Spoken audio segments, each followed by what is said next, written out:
Welcome to the Small Business Tax Savings Podcast, your weekly dose of accounting and tax tips specific to small business owners. You will be on your way to growing your business and paying the least amount in taxes as legally possible. Here's your host, Mike Jesowshek, CPA.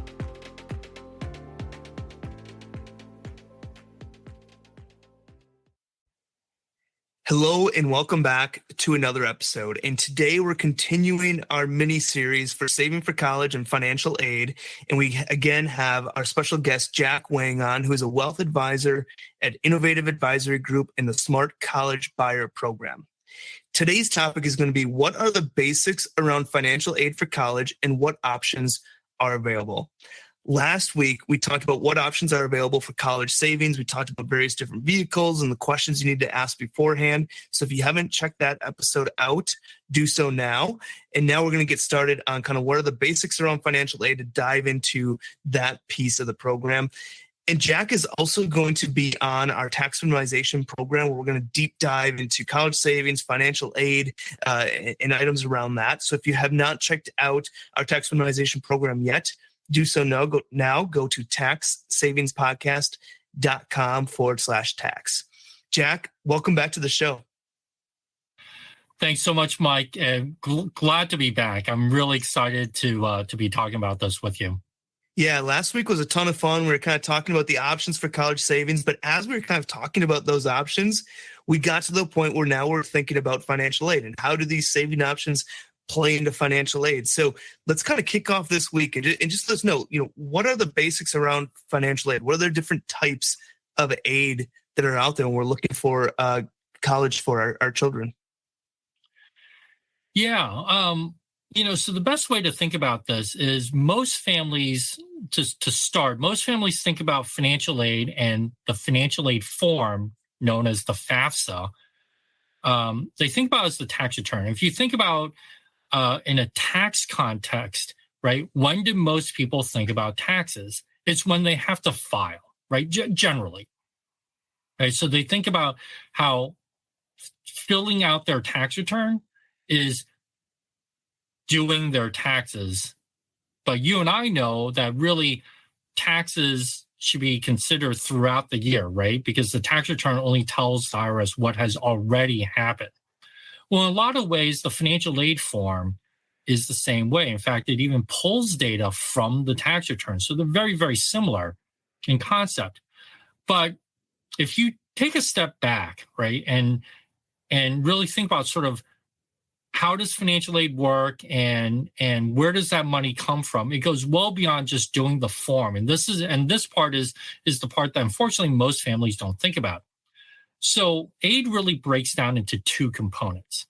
There is merit, which is typically scholarships, and it's based on, as the name suggests, right? It's based on your grades or your test scores or or your athletic ability, right? People, often hear about, a student is going to college and going to play this sport at college and they got an athletic scholarship. Well, that's a form of a merit scholarship based on their abilities. There's also, artistic scholarships, for really talented individuals who play a particular instrument or sing or whatever, right? They get a merit scholarship based on their artistic talent. So that's one category. The other major category, which is primarily based on what you fill out on the financial aid form, is called need-based aid, right? Or so-called financial need-based aid. And here, this could be grants, which is, money you don't have to pay back. It can be in the form of loans, or it could be in the form of programs like work study, where you get an on-campus job. So there are other types here, and there is a method to the madness behind this. But the other important thing to understand is, where does the money actually come from? And so with the focus on filling out the FAFSA, the financial aid form, in fact, a number of states now mandated as part of high school graduation. Well, I don't know if it's really a graduation requirement, but they make all the students fill it out, whether you're going to college or not, because they don't want anybody to miss out on any potential money. Heart's in the right place. I'm not sure about the execution, but most people think because it's a federal form that the majority of aid comes from the federal government. And that's both true and not true at the same time. So it is true that the majority of financial aid does come from the U.S. government, right? It also comes from the states individually, much smaller, but it can do that. But the majority of aid, probably about 2/3 of the $150 billion a year or so that the federal government spends on college aid, about 2/3 of that is in the form of loans. Right. So whether you're a homeless person or you are a billionaire, you generally qualify for federal loans. So it's aid, but it's not really, because you don't really need to do anything special to get it, even though you have to pay it back. So that leaves only about 1/3. I think it's about $50 billion or so that's actually in the form of like grants or work study money or veterans benefits, money. And also there's grants, money you don't have to pay back. Well, it's a lot of money. But if you look at what the colleges themselves give each year, it's actually, I think, $70 or $80 billion. So colleges themselves actually give more money in aid than the federal government actually does when you're not counting just loans. And colleges themselves can give grants, their own loans. Some of them have their own work study programs. But here's the point with this, Mike, and that is the majority of aid comes from the colleges themselves. Therefore, their money, their rules. And so people don't think about it that way. They think that there's some magic bullet or magic item I can put on the FAFSA and it's going to magically get them a ton of aid. When reality is a school can completely ignore their financial aid, the financial aid form if they want, and granting out aid. Now, most schools don't do that. They take it as a guide, but they're certainly allowed to deviate from families or from the FAFSA information and giving out aid, which is why when most families say, oh, I'm too rich to qualify for aid or I make too much money to qualify for aid, that's actually not true. Right. So that's really what it is. And again, we like scholarship aid. We like grant aid because we don't have to pay those back. But again, that money comes from the colleges, generally not the federal government. Wow, that's really interesting. So even on the loan side too, you're saying traditionally your income level might not disqualify you from receiving a loan from the federal government. Right. So with federal loans, there's generally two types.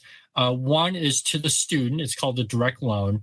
And the amount that a student can borrow, and at the undergraduate level, the amount that they can borrow is really, really low.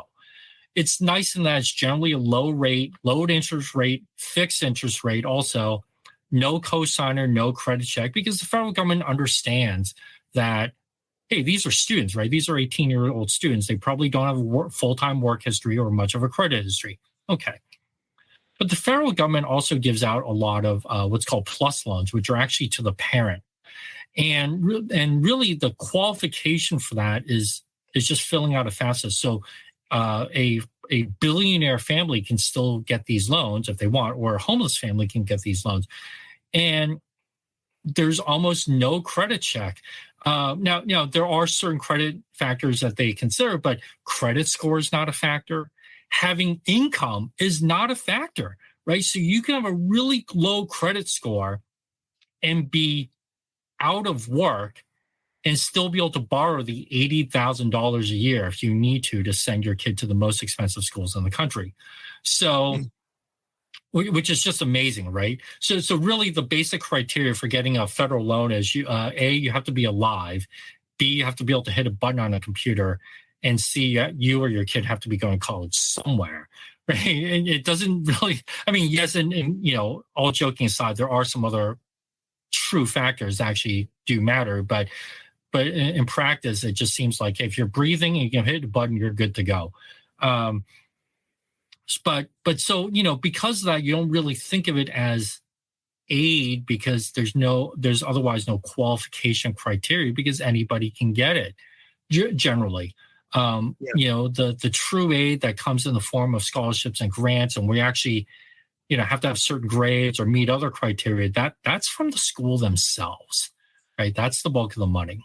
And that's what most people don't realize, because they just think about, much like taxes. Well, I filled out my 1040, so that's my tax planning for the year. Similarly, for financial aid, I filled out the FAFSA. That's the financial aid planning I did for the year. I'm good. In reality, it's way beyond that. Yeah, that makes complete sense. So we talked about kind of this merit-based financial aid and this need-based, which is the grants, the loans, the work study. Now, when we're looking at these types of items, and obviously if some of this is done at the school level and some is done at the federal level, but what are they looking at, or what are they using to determine whether you qualify or not? So basically kind of what is counting towards that determination of who's qualifying? Yep. So colleges use one of two financial aid formulas. I won't get into too much detail, but the bottom line is, regardless of whatever formula that the college uses, they look at two primary things. They look at your income and they look at your assets. So we'll start with the easier one. The assets is what you own, right? And it's generally financial assets or investments. So personal assets like clothes and furniture and cars, even if you have a Ferrari or multiple Ferraris, they don't count as long as they're for personal use and not investment use. But so we're generally talking about things like bank accounts and investment accounts, like brokerage accounts. 529s do count as a asset. Even trusts, if a parent and or student are either the trustee or beneficiary of a trust, then the asset value of that trust also counts. And in some instances, the equity in your home, in your primary home, also counts as asset. Not for all schools, but some. A common question I get here is, well, what if I have multiple 529 accounts because I have multiple children? I know in the last episode, I briefly mentioned how there's always two names on a 529. There's the legal owner, which is typically the parent, and then the beneficiary, which can be, one account for each kid. But, so parents will ask, well, if I have 3 kids and 3 529 accounts, do I have to report all 3? The answer to that 99.9% of the time is yes, because the parent is the legal owner. And as the legal owner, you have the right to change beneficiaries at any time or whatever, and you own it, so they all count. What doesn't count are things like retirement accounts, right? Your IRAs, your 401ks, 403bs, things like that. And things like cash value inside life insurance policies does not count. And then for the majority of schools, the equity in your primary home does not count. So that's assets. One thing to note, you'll notice I did not say anything about debt, right? So, and I've seen this, families could be up to their eyeballs in credit card debt, auto loans, whatever. Debt does not count, or their own student loans. Debt does not count. Now, it counts in the case of like houses, right? Because if your house counts, it's only the net equity. So you have a big mortgage and little equity, then debt there does indirectly count. But otherwise, debt is not a factor. That's assets.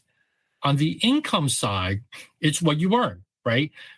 Wages, business income, rental income, interest, dividends, capital gains. But also there can be other sources of income that you wouldn't think about in a tax context, but do count for financial aid. So the rules are about to change. All right, actually, they're really effectively changing now in 2022. But it used to be that untaxed income would count. So, for example, child support received. Well, that's not taxable, but that would count. Non-taxable alimony received would also count for financial aid. Even the gain on selling your primary house, right? Listeners, I'm sure know, married filing jointly, you sell your primary home, you have up to a $500,000 capital gains tax exclusion. Well, if you sold your house and made, had a $500,000 capital gain, per the IRS, it's tax-free, but for financial aid, that's $500,000 in income. So there are a number of places where how the IRS defined income and how financial aid defined income were very different. Now, a number of those rules are changing. So like child support will no longer count, non-taxable alimony will no longer count, the capital gains on houses won't count, but a couple other things will still count. But that's income. So your income may be a little bit different than what your tax return says. But again, here, you'll notice I didn't say anything about expenses, right? So if you like to go on, first class vacations all the time, if you only buy organic produce as opposed to the non-organic stuff that I get, and you pay more for it, or if you're a Starbucks person and not a local coffee shop person, whatever thing you want to use, right? Your lifestyle does not factor into the calculation. So oftentimes people in East Coast cities, particularly in the Northeast where I am, they'll say, well, how's this fair? Because do you know how much it costs to live in Boston? It's insane. Rent's high, whatever, right? Compared to, let's say, family lives in Wyoming. Yeah, there's no accounting for that. It doesn't matter. So, but it's income and assets. And income weighs far heavier than assets. So assets generally are assessed, taxed, if you will, about a 5-ish% rate. The formulas are a little bit different, but they're both in the 5% range. So it's like a 5% tax. But income, on the other hand, is a sliding scale, much like our tax code, right? Graduated tax code. The higher income, the higher percent you pay, the tax rate you pay. So on a financial aid, it slides between roughly about 20% to as high as 47%. And then for schools who use a different formula, it goes up above 50 to 51%. So income is a far, far heavier weight, far heavier factor than assets. So a lot of times people say like, oh, I should move money around and, take it out of my kid's name or go bury some money in my backyard temporarily so I don't have to report it. Wink, wink, nudge, nudge. The reality for most families is it doesn't matter, right? It doesn't make enough of a difference to do that because your income weighting just overwhelms your asset weighting.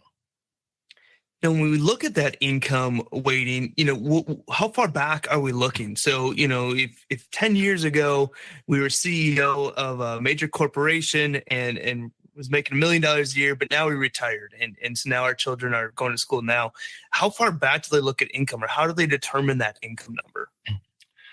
Yep, great question. So it's actually a 2-year look back. It's actually called prior year. So let's just use an example. So let's suppose you have a high school senior. So I hate to date these things, but at the time we're recording, it's toward the end of a school year. So let's suppose you have a high school senior who's going to go to college in the fall, right? So fall of 2022, which generally means that they would have filled out the financial aid form in fall of 2021, the beginning of their senior year. Well, the financial aid form in fall of 2021 uses the most recently available tax return, which would be your 2020 tax return, right? Because remember, your 2021 tax return would not be filed until April of 2022. Right. So fall of 21, what do you have? You have the 2020 tax return.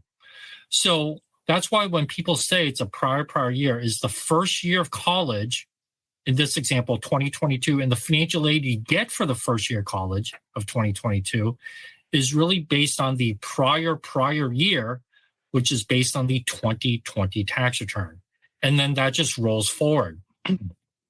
So this sometimes causes confusion. So people say, oh, so your sophomore year counts or your junior year counts. And that's not exactly correct. As parents, right, we tend to think of years in terms of the academic year. But if you think about the tax return of 2022, it covers January to December. Well, what grade was your kid in 2020 if they're about to graduate as a high school senior? So that calendar year, the first calendar year, actually known as the base year, covers the spring of your sophomore year of high school through that following summer through the fall of junior year, right? Spring of sophomore year of high school to the fall of junior year of high school is the first year that we count, and then again roll forward each year after as you move forward in college. So what I like to tell people is that, anything prior to that doesn't matter, right? You could have made $1 billion or nothing, but prior to that initial year, it doesn't matter because it doesn't count. It doesn't get looked at. But during that year, you want to really try and look poor on paper. So the running joke is, let's say if your son or daughter was wrapping up fall semesters of sophomore year, right? So right before the year counts, and your boss at work says, "Hey, Mike, I'd like to give you $1 million bonus on January 1st, which would be now into spring of sophomore year."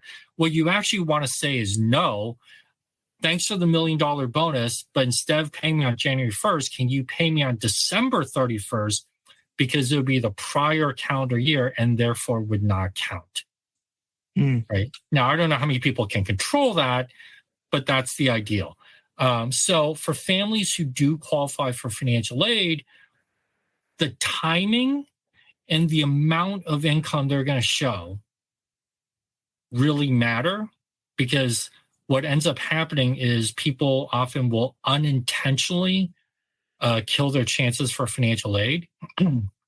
But again, if your income is such that you're just not going to qualify for aid, and then again, it's, do whatever you want. Yeah. And that's super helpful. I'll definitely remember that whenever I get that $1 million bonus offer. I'll be sure to let my boss know it needs to come December 31st and avoid it from coming in the base year. Exactly. And let me just give you one quick example, if I may. So a common example of how people, let's say, mess up their chances for financial aid themselves, right? For the families where it matters. So during that base year or every year thereafter, right? Because you have to fill out the financial aid form every year in college. A family might say, "Hey, Mike, I have an old 401k from a prior job. I never rolled it over or anything like that, but I'm just going to cash that in and use the money to redo my kitchen," right? Or whatever, right? That's a fairly common type of situation and has nothing to do with college. But as I'm sure that all the listeners know, right, when you cash in a 401k, that counts as income. So imagine if your kid is in that base year, right, spring of sophomore year to the fall of junior year, and you're the parent saying, "You know what, I really want a new kitchen, so I'm going to cash in this old 401k and take the money and redo my kitchen." That transaction has nothing to do with college. But if you don't time it right, and you end up doing it the base year or any year thereafter, if you qualify for aid, then that transaction has a lot to do with college. Because now if you think about it, on that sliding scale, that assessment on the income side, it's 23 up to 47 or 50%. So you cash in a $50,000 401k, not only are you going to take the tax hit and potential penalty hit, but now it can cost you potentially 50% of financial aid also. That's a really bitter and big pill you got to swallow for something that you may have thought that had absolutely nothing to do with college. Yeah, no, that's a good point. And our next week, we're going to be talking about what strategies are available to increase college financial aid and kind of talking about that. So that definitely plays well into that. So, Jack, this has been another incredible episode. We're kind of talking about the basics. I think this is a really good understanding of those basics around financial aid. We also, Jack, wrote up a blog post for us. That link for that will be in the show notes. That kind of digs a little bit deeper into what we talked about here. There'll also be an area where you can fill out a form to get Jack's information. If you want to get connected with him, we can get you an introduction to him. And Jack, again, will also be coming on our tax minimization program. We're going to be diving deeper into this. So if you want to join our tax memorization program to not only hear more from Jack, but all the other strategies that we talk about, check that out at taxsavingspodcast.com/tax. So Jack, thanks again for joining us in this episode of kind of what are the basics around financial aid for college. Any parting remarks on this topic before we next week dive into strategies that are available to increase college financial aid? One parting thought is, I'm sure it would be of interest to listeners here. What might be good for taxes might hurt you for financial aid, and vice versa, because they are related but not exactly the same. So it pays to be careful. Excellent. Well, yeah, again, thanks for listening to this episode. If you did not check our first one about college savings, check out last week's episode. And again, we look forward to seeing you back with Jack next week when we talk about what strategies are available to increase college financial aid. Thanks again, Jack. This has been another episode of the Small Business Tax Savings Podcast. If you enjoy our weekly episodes, please leave a review and share with other business owners. You can find previous episodes and more information at www.taxsavingspodcast.com. Thanks for listening and have a great day.